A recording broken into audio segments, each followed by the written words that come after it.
Alright, so a few variables are required to store the user's response as a variable, and to store the test when their response is not valid as input for the master program. So here we use this response is not valid, this variable to store it.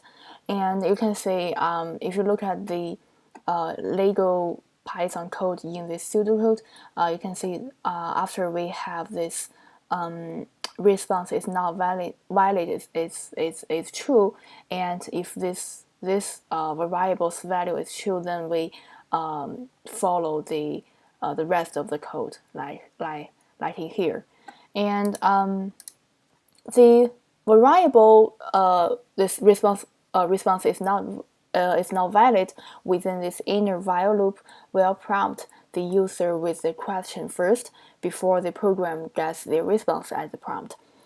Get user's response, and when the response is valid, the value of this response is not valid should be changed to false, so the loop will be exit.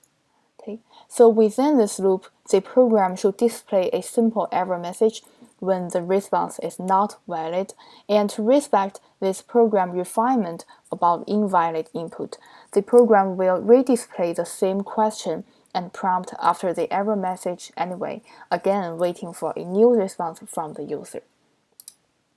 And reading the input from the user is accomplished in Python with a built-in function input.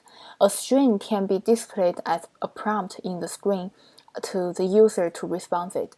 And the function returns a string that will contain what the user types in as the response, which can be assigned to a variable. For example, here is a statement.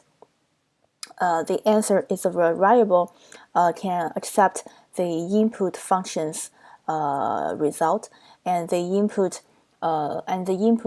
argument is how are you feeling, for example, and this function will display the given question, which is the how are you feeling, and wait for the user to type something and press the enter key. And then after pressing the enter key, the answer will be assigned to the string that holds what the user have typed. And that is the enter character they type to submit their response is not included in the string. And for our master program, we only need to display this greater than character as the prompt character as we assign the user's response to variable named response, for example, in here. So